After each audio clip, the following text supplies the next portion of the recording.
Olá, olá, olá, meu aluno, você que fez a prova ontem do TJ Paraná. Estou aqui então para falar sobre as questões, né? Quem é meu aluno? Eu tenho recebido já muitos feedbacks aí, a maioria gabaritou em informática, alguns erraram uma questão, mas eu sei de pessoas que chegaram, vi comentários, né, de pessoas que chegaram, candidatos que chegaram a errar 3 questões de informática. Então, não foi uma das provas mais difíceis de informática. Eu e com os meus alunos estudamos muito mais do que isso, mas precisava estudar, claro. Se você não estudasse, você não ia saber os conceitos que foram cobrados ali. E a gente, como sempre aí, muito feliz, né, tudo que estava na prova foi passado em extensivo, nas aulas de revisão ali do presencial, a gente viu também a maior parte das questões que caíram na prova. Então, olha só, os sistemas operacionais oferecem serviços como acesso ao ambiente computacional, execução de programas e gerenciamento de entrada e saída de dados. Assinale a opção que apresenta exemplo de sistema operacional gratuito para uso em computadores do tipo desktop. Então, aqui a nossa resposta, né, nesse modelo de prova é aqui Linux, né, letra D.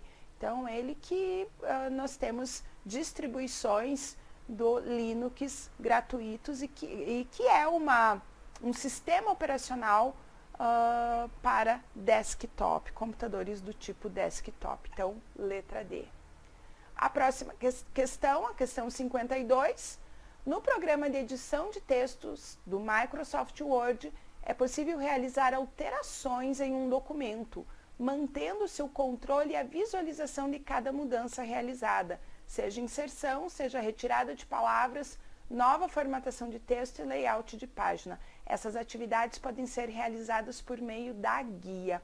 Aqui, gente, na minha aula de revisão, eu fiz 4 aulas presenciais de revisão, 4 semanas, um mês inteirinho, né, de revisão. Então, foram 12 horas de revisão.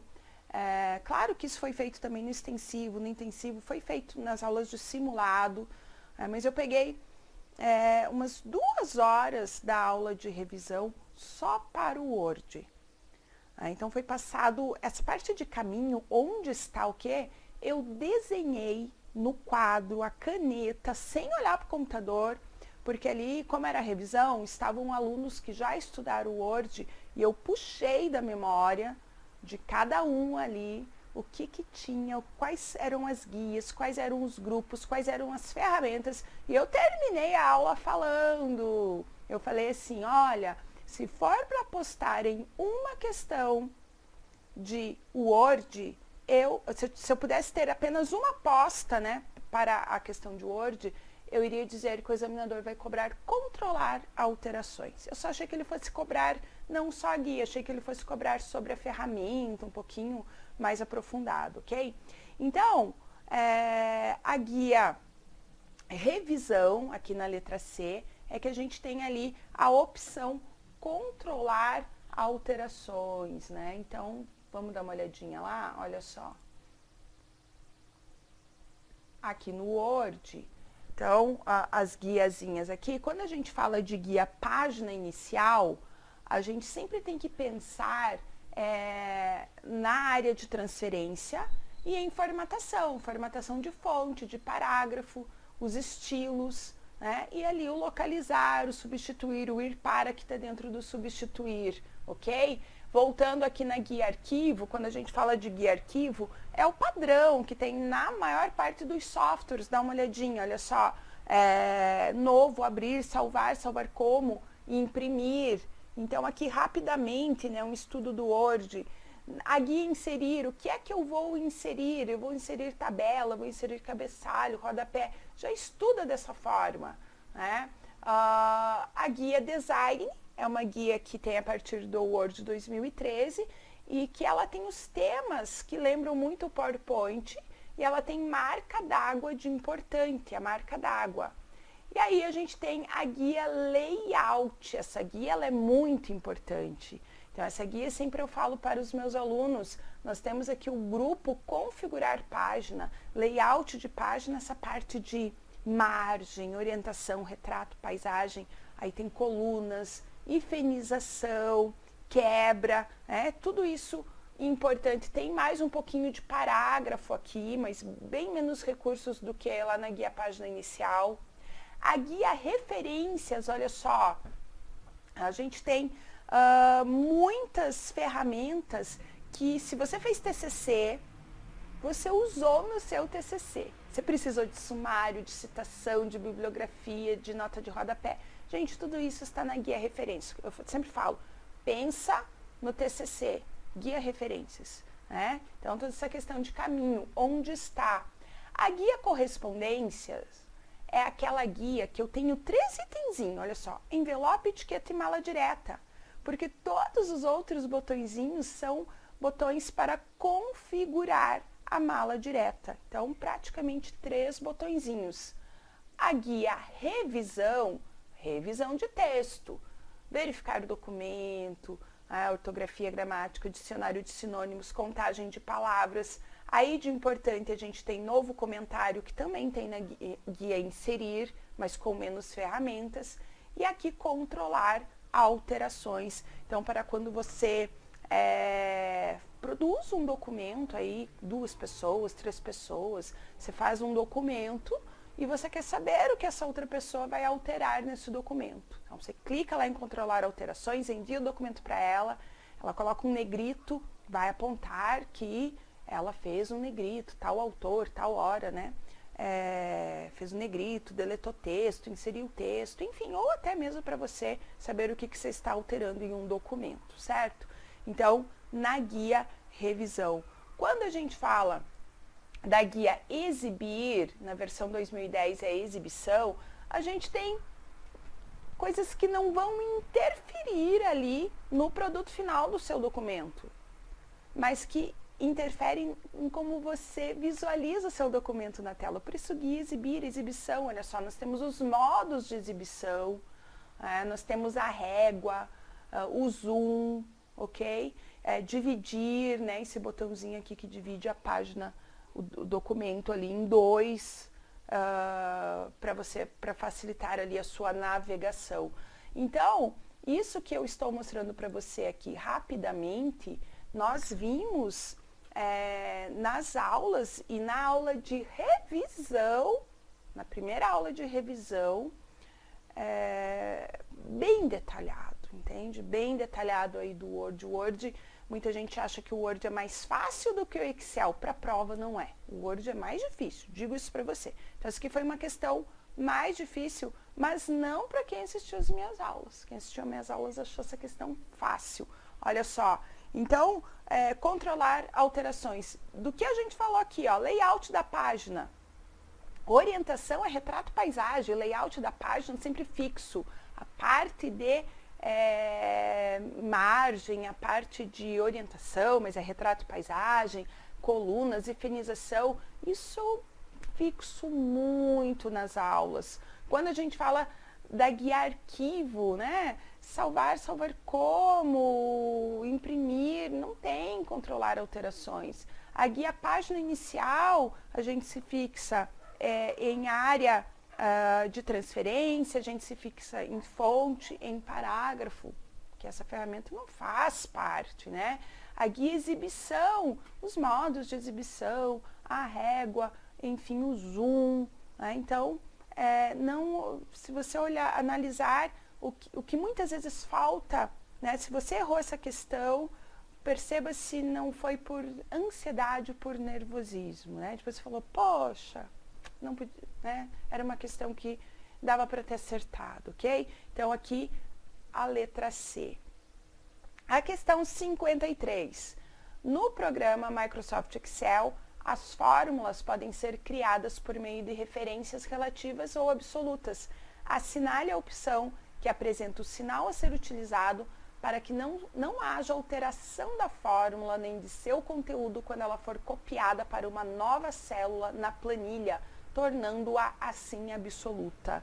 Então, aqui na letra A nós temos o asterisco, que é multiplicação, letra B, a barrinha de divisão, letra C, o igual para iniciar fórmulas, letra D, a adição e a letra E, o cifrão, que é o símbolo do endereço absoluto. Também é uma questão fácil. Para essa questão ficar um pouquinho mais difícil, ele tinha que ter dado um endereço de célula para você copiar para outra, uma fórmula em um endereço de célula para você copiar para outra célula. Aí sim a questão ia ficar num nível mais difícil.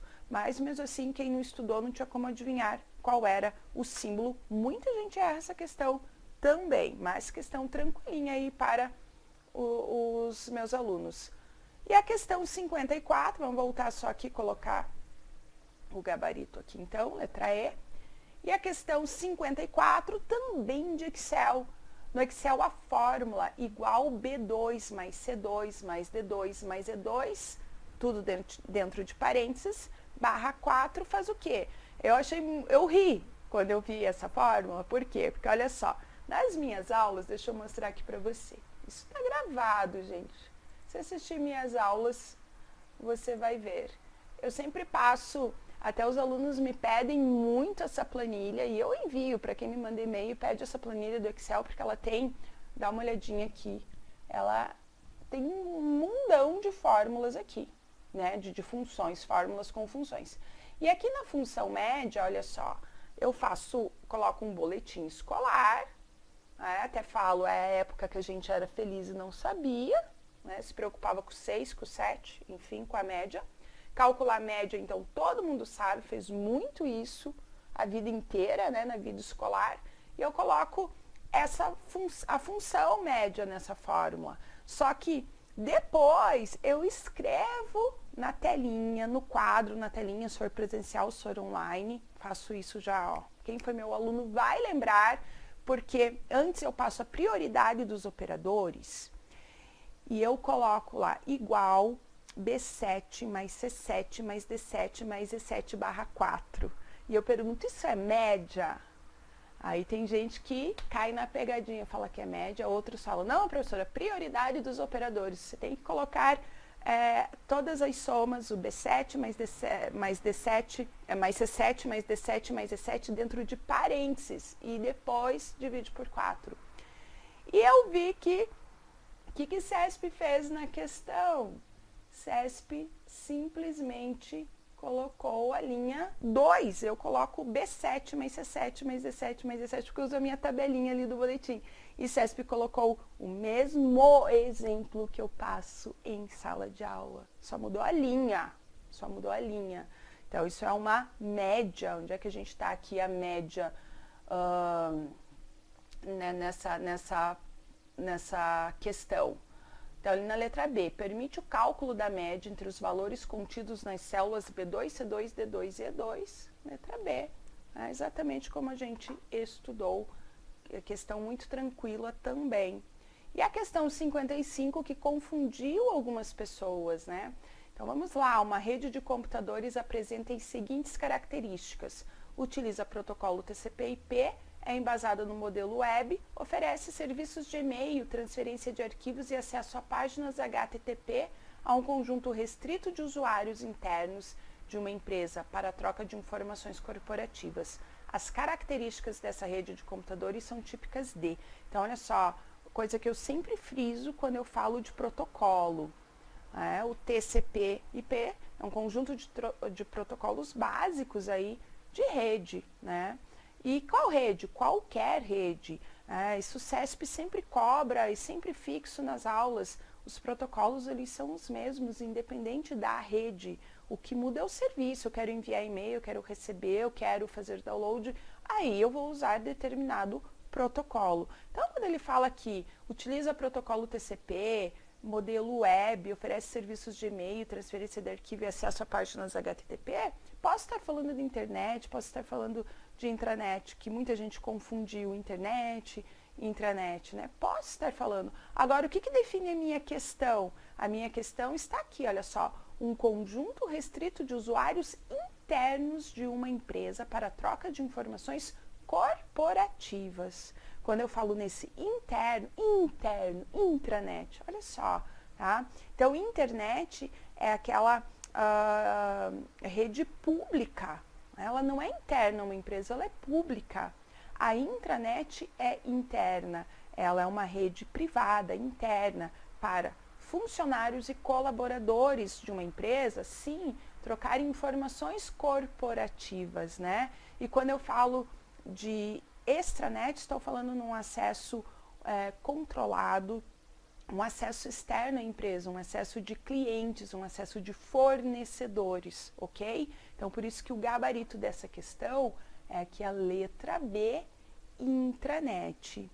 E então, da parte do conteúdo, da parte das questões, era isso que eu queria falar com você. Agora eu quero falar com você um pouquinho do pós-prova, né? Eu não sei se vocês sabem, mas eu trabalho também com orientação de estudos. Então, eu tenho aí orientandos que não foram tão bem na prova e eu tenho orientandos que chegaram a fazer 54 pontos na prova. E me pergunta qual desses orientandos seguiu o que eu falei, né? Então, nós temos um tripé do estudo, que é teoria, revisão e questões. Isso eu explico, tem 2 horas de aula gratuitas explicando isso lá no meu site www.katiaquadros.com.br. Então, nós temos o tripé do dia da prova, teoria, revisão e questões, e nós temos o tripé do dia, tripé do estudo, desculpa, o tripé do estudo, teoria, revisão e questão, e o tripé do dia da prova, que é você saber o conteúdo, que você tem que fazer isso antes da prova, não é na véspera da prova, né? Você tem que ter o equilíbrio de tempo, administrar o tempo. Como é que você faz isso? Com simulados e fazendo provas de concurso. Se a prova do TJ foi a tua primeira prova, você não teve a chance de testar como que é administrar o tempo numa prova de verdade. Você teve a chance, talvez, em simulados. E simulado é muito válido, mas nada como uma prova de verdade. E a parte, muito importante, a parte emocional, a parte da ansiedade, a parte das cobranças, né? E esse emocional entra também a parte física, gente. Quando eu falo emocional, é cuidar do físico. Então, a minha orientação, e eu quero que você, é muito legal fazer isso num dia após a prova, porque você sentiu na pele o que foi a tua prova, e se você foi bem, ótimo, porque você fez tudo certinho, porque há um caminho das pedras para você chegar, né, onde você quer. E se você não fez tudo certinho, agora você vai descansar um pouquinho, você vai fazer uma reflexão e você vai planejar aquilo que você precisa melhorar, o que você precisa mudar para a próxima. E isso é desde o conteúdo. Tem gente que não deu tempo de estudar. Quando começou a estudar, por mais que a gente teve quase 1000 dias de edital desde a data da prova, tem gente que parou, tem gente que teve filho, né? Esse foi um edital muito diferente. Mas, enfim, se te falta conteúdo, você foi mesmo assim fazer a prova, joia, beleza, te falta conteúdo, agora você vai estudar esse conteúdo para as próximas. Essa não é a última prova da vida, terão muitas outras provas, uma atrás da outra. E a chance de você também realizar o seu objetivo, né, de estar aí num cargo público. Então, a minha orientação sempre é o quê? Quando você está ali nos últimos 10 dias antes da prova, 15 dias, né, 2 semanas, 10 dias, você tem que começar a dar prioridade para o seu emocional, para o seu físico. Como é que você vai fazer uma prova cansado? Não tem como. Então, você tem que começar a planejar isso também. E aí chega a sexta-feira antes da prova, você tem que olhar para você, será que eu aguento um sábado inteiro de revisão de véspera? Gente, revisão de véspera é uma coisa maravilhosa, que os professores colocam ali tudo que mais vai cair em prova. Mas se você estiver cansado, no dia da prova, no domingo, você vai sentir isso e o conteúdo que está aqui dentro, ele não vem. Ele não vem. E aí você resolve uma questão que o conteúdo não vem, o que você não sabe, o que você tem dúvida, vai para a segunda, vai para a terceira. Gente, daqui a pouco você está... As questões fáceis você não consegue fazer. Então, a minha dica para você pensar né? Refletir sobre a prova que passou e pensar para a próxima prova é administrar, é claro, estudar o conteúdo, teoria, revisão e questões, se preparar para administrar o tempo no dia da tua prova e essa parte emocional. Chegou a sexta-feira da véspera da prova, da semana da prova, olha para o teu corpo, agora eu preciso descansar, eu preciso ir para um parque, correr, ir para o cinema, ver Netflix, ficar com a minha família, ou eu estou descansado, eu levei uma rotina bem legal, eu estou descansado para assistir uma revisão de véspera e dormir cedo no sábado, comidinha leve no domingo e fazer minha prova tranquilamente. Cada um é cada um, você tem que se observar e ver o que é melhor para você. Então faça esse preparo para a próxima prova, né? Se você não conseguiu nessa, segue adiante, você já tem aí meio caminho andado, um monte de conteúdo, uma experiência de uma prova, é seguir até conseguir, ok? Então, essa dica que eu deixo para vocês aqui sobre realizar, sobre fazer uma prova, certo? Bom, obrigada a todos vocês que têm enviado um monte de feedback lá no Instagram, tenho postado alguns, muita gente gabaritou, então a prova de informática, como eu falei. E estou muito feliz, estou aí conversando com todos os meus orientandos também. Daqui a pouco começa a surgir aqueles que sai o gabarito oficial e aí a gente vê a pontuação oficial, né? Para ver aqueles que entraram, mas a gente está cheio de novidades boas aí, cheio de gente que conseguiu chegar lá. E se alguém conseguiu, todos conseguem. Basta seguir um caminho, trilhar certinho ali, ok? Beijão para você, bons estudos, até a próxima!